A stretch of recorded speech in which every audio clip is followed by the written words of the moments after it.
Misericordioso es el hombre que hace el bien a los indignos. Fortaleza del Espíritu, parte 7, San Serafín, Chichago. No te vengues. Amados, no os venguéis a vosotros mismos, escribe el santo apóstol Pablo, sino dejad lugar a la ira de Dios, porque escrito está, mía es la venganza, yo pagaré, dice el Señor. Romanos 12 versículo 19, Deuteronomio 32 versos 35. Los verdaderos creyentes cumplieron este mandamiento, teniendo el ejemplo del propio Cristo Salvador y de sus seguidores ante sus ojos, especialmente en los primeros días del cristianismo. Así como Cristo conquistó al mundo no con enemistad, sino con amor, también sus primeros seguidores defendieron la verdad no con armas, sino con la palabra de la verdad de Dios, sufriendo e incluso enfrentando la muerte. Solo los creyentes pueden tener un corazón en paz y, conscientes de la omnipotencia de Dios, se entregan a su voluntad, poder, verdad y protección. Aquí radica la diferencia entre los creyentes cristianos y aquellos con poca o ninguna fe. Misericordia. La palabra misericordia es increíblemente significativa y tiene un amplio significado. No debe confundirse con las palabras bondadoso, beneficio o caridad, es más similar a la palabra amor. Cristo enseñó que la misericordia consiste en actividades como dar de comer al hambriento, dar de beber al sediento, vestir al desnudo, consolar al afligido, visitar al enfermo o encarcelado, e instruir al perdido. En todo esto, el Señor exige un esfuerzo personal como prueba de nuestro amor por el prójimo. Cristo testificó que la misericordia es una virtud posible para el ser humano, dándonos el mandamiento, sed, pues, misericordiosos, como también vuestro Padre es misericordioso, Lucas 6:36. Misericordioso es el hombre que hace el bien a los indignos, pues los dignos no merecen misericordia, sino recompensa por su trabajo. No solo son misericordiosos aquellos que realizan actos de misericordia, sino también quienes desean hacer el bien pero no pueden, quienes desean ayudar a los que piden ayuda, pero no tienen con qué hacerlo.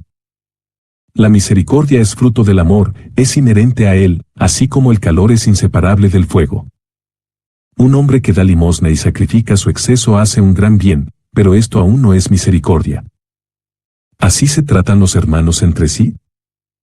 Debemos compartir con nuestro prójimo no solo nuestro exceso, sino también nuestro último pedazo de pan. Además, a veces tenemos el deber de privarnos de lo que amamos, de lo que estamos acostumbrados, para darlo en beneficio de nuestro hermano o hermana. Las personas a menudo no necesitan tanto un techo como compasión y calidez de corazón. Quien brinda ambas cosas es verdaderamente misericordioso. Limosna.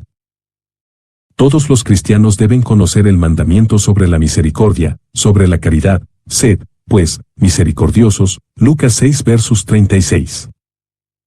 Es importante que cada uno piense y decida hasta qué punto debemos cumplir con los deberes de la caridad, qué parte de nuestras riquezas debemos dar a los necesitados. El más alto requerimiento del Evangelio es, como sabemos, estar dispuestos a darlo todo a quienes lo piden y a los que lo necesitan, pero, por supuesto, no todos pueden hacer esto de inmediato. Pero si no todos pueden alcanzar de inmediato un nivel tan alto de sacrificio cristiano. Dice un predicador. Como para dar todo lo que tienen por el bien de los demás.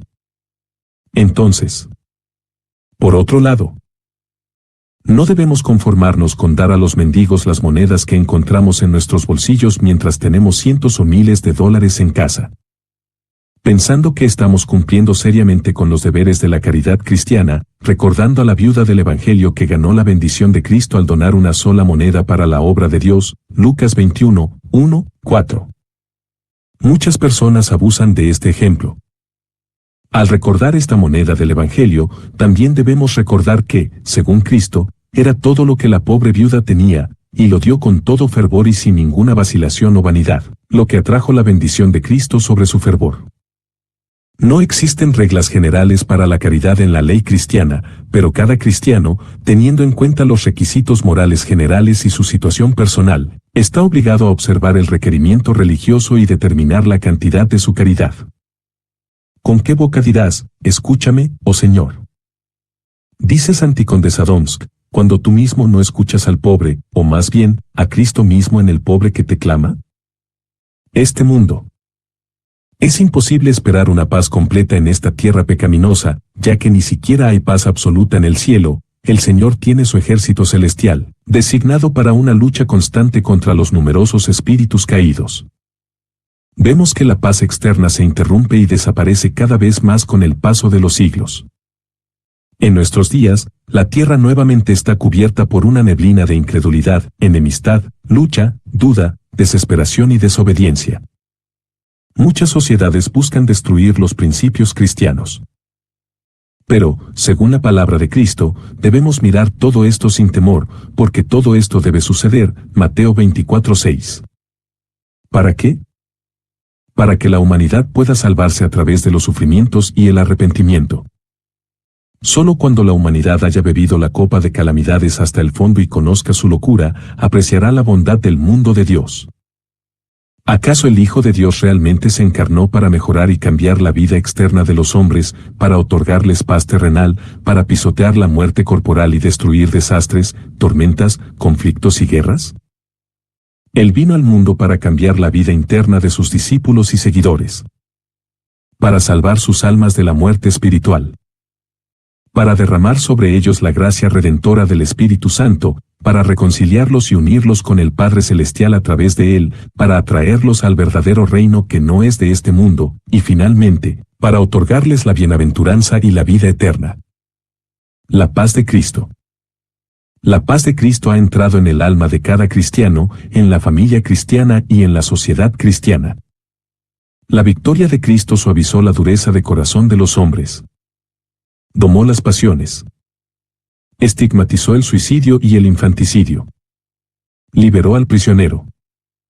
Protegió al cautivo, restauró al débil, cuidó al huérfano, elevó la pobreza de maldición a bendición, santificó el matrimonio, reveló la belleza de la pureza, consagró toda la vida del hombre y salvó las almas humanas, tan preciosas para el Hijo de Dios y para el amado Padre Celestial. La paz os dejo, mi paz os doy, dijo Cristo al despedirse de sus discípulos. No os la doy como el mundo la da, es decir, no el tipo de paz que el mundo ofrece, no se turbe vuestro corazón, ni tenga miedo, Juan 14 versos 27. El Señor Jesucristo nos dejó su paz, no terrenal, sino espiritual. Y la paz de Cristo, como una semilla celestial dejada para nosotros, creció en la tierra y dio abundantes frutos. El niño Cristo. Brillando con la luz celestial desde su pesebre sobre el mundo entero que llora. Gime y está cansado del pecado. Es infinitamente querido por el corazón creyente. Protegido por su Madre Virgen más pura, mirando tierna y amorosamente a las personas que son simples de corazón y que tienen sed de conocimiento de los misterios de Dios, Él promete con su natividad una nueva vida, la posibilidad de salvación y alegría eterna. Todos aquellos que vengan a saludar al Señor que viene deben traerle un regalo. Ni el oro ni la plata son aceptados por el Señor que nació en secreto. El único sacrificio aceptable para Él es un corazón contrito. ¿Cómo podemos justificarnos después de esto con nuestras faltas, olvidos, desgana, preocupaciones o las costumbres del mundo? Sin embargo, habrá y hay aquellos que no están preparados entre ellos. ¿Qué deben hacer aquellos que no están preparados para recibir a Cristo? ¿Permanecerán en silencio e indiferentes espectadores de la alegría cristiana? Dios no lo permita. Que todos traigan su regalo, lo que puedan ofrecer. Si no hay suficiente fuerza, voluntad y tiempo para purificar el corazón mediante el arrepentimiento, entonces, por amor a Cristo, debemos reconciliarnos con todos y presentarnos ante el Señor con un corazón en paz. Que sientan su pecaminosidad e ingratitud hacia Dios, y como prueba de amor por Él y comprensión de su misericordia, que se humillen ante sus pruebas y sufrimientos. ¿Quién no pueda presentarse ante Cristo con tal don, que reflexione sobre sus acciones, aspiraciones y deseos, y se condene a sí mismo? Ofrezcan una ayuda sincera a los pobres, pero no del tipo que se da habitualmente en una festividad, como un tributo a mendigos persistentes, sino una ayuda por amor a Cristo. Limiten sus gastos festivos, prívese de lo que usualmente tienen y donen en beneficio de los pobres. Esto es mejor que nada. Finalmente, defiendan la verdad eterna de Cristo, recibiendo al Señor que viene. Verborrea y charla ociosa. Nuestra lengua se pone en movimiento por nada más que el corazón. Todo lo superfluo acumulado en el corazón se derrama por la lengua y, por el contrario, todo lo que falta se adquiere y arraiga en el corazón a través de la conversación. Pero, ¿qué sentimientos hacen que el corazón se derrame en palabras? Sin duda, no son buenos, porque los buenos sentimientos siempre son silenciosos. Cuídense, amados. Hablamos mucho porque halaga nuestra vanidad y parece mostrar nuestro mejor lado. Algunos hablan mucho por orgullo, presunción y la idea de que son inteligentes y conocedores y que sus juicios son sorprendentemente correctos. Tales personas experimentan el deseo de expresarse y explicar sus pensamientos con un discurso abundante, repitiéndose frecuentemente, e insisten en que todos admiren su elocuencia e inteligencia. Cuando la conversación trata de asuntos triviales, la verborrea se convierte en charla ociosa, lo que da lugar a un mal infinito. Con la charla ociosa, las personas destruyen todo sentimiento de calidez, reverencia y virtud en sus corazones, permitiendo que entren pasiones y decisiones que destruyen el alma. Los santos padres dicen que la charla ociosa es una puerta a la condenación y la calumnia, un vendedor de noticias y opiniones falsas, y un sembrador de discordia y conflictos. Suprime el gusto por el trabajo intelectual y casi siempre sirve como un disfraz para la falta de conocimiento fundamental. De la verborrea, una vez que pasan los humos de la autosatisfacción, siempre queda un cierto sentimiento de melancolía y pereza. Después de eso, no es difícil explicar la causa de la verborrea y la charla ociosa en los hombres. Sus corazones están vacíos, desprovistos de gracia, y llenos de pasiones, orgullo, presunción y vanidad. Nuestras conversaciones deben ser alimento para la mente y el alma, así como aprendizaje, placer, descanso y paz. Pero, ¿no notan los mismos mundanos que sus conversaciones rara vez no incluyen condena y calumnia? Que las personas del mundo se examinen a sí mismas después de una conversación secular ordinaria y miren en su estado interior. Es poco probable que encuentren paz y placer en su corazón, sino más bien vacío y tedio. Esto parece haber sido siempre así en el mundo. Nos hemos vuelto habladores, dice San Juan Crisóstomo. Nada se queda en nuestras almas. Somos rápidos para acusar, rápidos para juzgar, nos mordemos y desgarramos unos a otros, insultando, acusando, calumniando y envidiando la gloria de los demás. No sé de dónde vino esta enfermedad. El gran anciano Barsanufio instruye a sus discípulos. En una conversación, todos debemos hablar con alegría, pero tener un pensamiento serio y profundo en el interior. Durante la conversación, debemos controlarnos, hablando con humildad, prudencia y serenidad. Si no es así, es importante detener la conversación.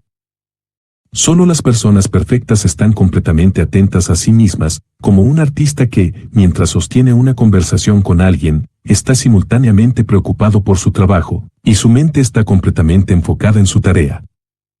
Un mal artista que habla mientras trabaja pone en peligro su obra, al igual que un conversador que se entrega completamente a la diversión.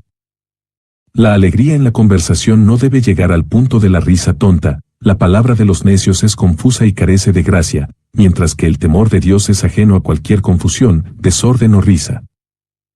Por lo tanto, antes de hablar, debemos confirmarnos en el temor de Dios y examinar cuidadosamente nuestros corazones. Oración. La oración es el aliento de la vida divina en el hombre.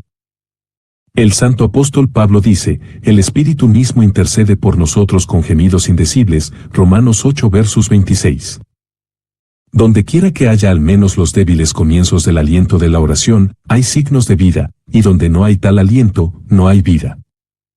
Por lo tanto, así como la vida natural primero requiere respirar, la vida espiritual primero requiere el espíritu de la oración.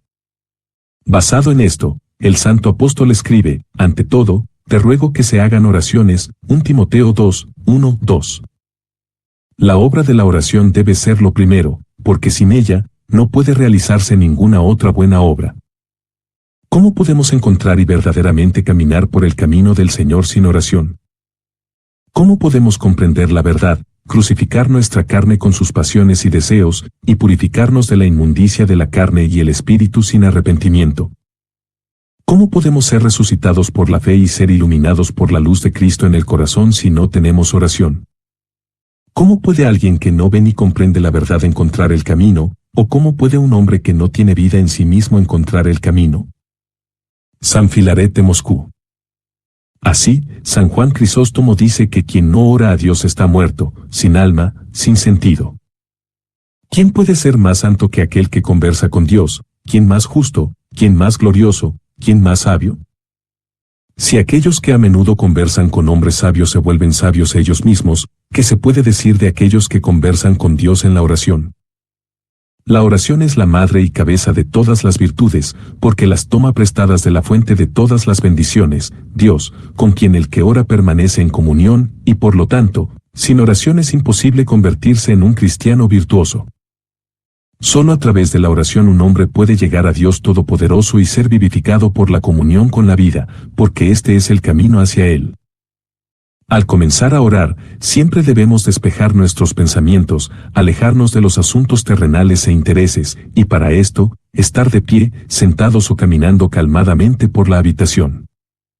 Luego, considerar ante quién nos disponemos a estar y a quién nos dirigiremos, para suscitar un sentido de humildad y autohumillación. Después de eso, hacer varias inclinaciones y comenzar nuestras oraciones, sin prisas, profundizando en el significado de cada palabra y llevándolas al corazón. Es difícil orar de todo corazón cuando pasamos tiempo en cuidados mundanos y especialmente cuando no podemos desprendernos de alguna pasión. Algo no nos deja ir, nos retiene, nos encadena a la tierra. Por lo tanto, la oración se vuelve fría, vacía, sin traer ni alegría ni consuelo. Pero cuando la conciencia de un hombre está limpia, la oración se vuelve audaz y llena de gracia. La oración de Jesús. Para obligar a la mente y al corazón a recordar a Dios incesantemente, los ancianos espirituales experimentados eligieron una oración y establecieron reglas para rezarla. Esta práctica es muy simple. Debemos colocar nuestra mente en nuestro corazón. Es decir, concentrar nuestros pensamientos y deseos en nuestro propio corazón, despejando la mente de toda distracción, y hacer que se rinda a los sentidos del corazón, y luego, estando ante el Señor, pronunciar la oración de Jesús: Señor Jesucristo, Hijo de Dios, ten misericordia de mí, pecador. Reza así en todas partes, en casa, en el camino, durante el trabajo, en la iglesia, siempre y en todo lugar, todo el día. Oración incesante. La oración incesante es la mejor arma contra el enemigo y sus tentaciones, y brinda al hombre el mayor placer espiritual. La oración incesante es la más alta sabiduría. No consiste en palabras, en leer en voz alta o en postraciones, en estar ante los íconos, sino que solo requiere que recordemos a Dios en todo lugar y en todo momento, emprendiendo todo con el pensamiento en Él y haciendo todo para su gloria. Entonces, toda nuestra vida será una oración continua e incesante. Esta oración es necesaria para la salvación de todo cristiano, no solo de los monjes, como tiende a pensar el mundo. Quien quiera renunciar al pecado, aspira a la soledad en su corazón con amor por Cristo, busca edificar un monasterio o un eremitorio en sí mismo, no logrará nada de esto sin el hábito de la oración incesante. La oración incesante lleva al que ora al punto en que su corazón dice sus propias oraciones mientras su cuerpo trabaja y completa su labor. Debemos cultivar el hábito y la necesidad de la oración incesante para que el corazón comience a anhelar este esfuerzo como su alimento más dulce. Tal oración purifica el corazón humano de todo pecado y atrae la gracia de Dios, que regenera completamente al hombre, haciéndolo portador del Espíritu, iluminado por la verdad de Cristo y dotado de visión espiritual. Los cristianos deben no solo orar de manera pura, noética, diariamente, sino también incesantemente. Esto nos lo manda el santo apóstol Pablo, quien escribió: Orad sin cesar, 1 Tesalonicenses 5 versos 17, y por nuestro Señor Jesucristo mismo, quien dijo: Velad, pues, y orad siempre. Lucas 21 versos 36. Para las personas mundanas, la oración incesante parece inalcanzable, incomprensible, y ciertamente no obligatoria, algo que pertenece a monjes, solitarios y anacoretas, más que a aquellos que están constantemente ocupados con trabajos intelectuales y les gusta pasar su tiempo libre en recreación y entretenimiento. Antes de dudar de la posibilidad y los beneficios de la oración incesante, debemos, por supuesto, probarla y examinarla, entonces los que dudan se convencerán de que la oración del corazón no solo no interfiere, sino que también contribuye al trabajo, incluso si se realiza no solo con las manos, sino también con la mente. Podemos invocar al Señor no solo con nuestros labios, sino solo con el corazón, especialmente mientras leemos o estudiamos. Después de todo, el Señor es el conocedor de los corazones y solo mira al corazón. Si alguien está ocupado con un trabajo que no permite invocar el nombre de Dios en su corazón, sino solo recordarlo, entonces esto es suficiente, reemplazando la oración. Por lo tanto, durante el trabajo o la conversación, antes del trabajo y después de la conversación, es decir, en todo momento y en todo lugar, podemos y debemos invocar el nombre de Dios para que nos ayude. Solo tal oración incesante nos permite vivir la vida celestial en la tierra, ayudándonos a lograr este propósito principal de la vida cristiana, porque nos mantiene puros, nos libra de los enemigos y tentaciones, nos hace pacientes y fuertes ante las pruebas, y finalmente, calienta el corazón. Aquellos que entienden la vida terrenal y la influencia del espíritu maligno en el mundo y ven los peligros que amenazan al hombre en todo momento no se sorprenderán por la necesidad de seguir el santo mandamiento de la oración incesante. Porque las personas necesitan la ayuda igualmente incesante de Dios. Sin esta ayuda, sin la influencia de la gracia sobre nosotros, nos volvemos capaces de todo tipo de caídas pecaminosas y todos los pecados mortales. Solo hay un medio para ser salvados: estad vigilantes en todo momento y orad, es decir, invocar constantemente la ayuda de Dios. Esta oración, dice San Barsanufio el Grande, es una curación que mata no solo las pasiones, sino también sus efectos. Así como un médico usa un vendaje en la herida de un paciente y el que sufre no sabe cómo ocurre la curación, de la misma manera el nombre de Dios mata todas las pasiones cuando se invoca, aunque no sepamos cómo ocurre esto. Continuará.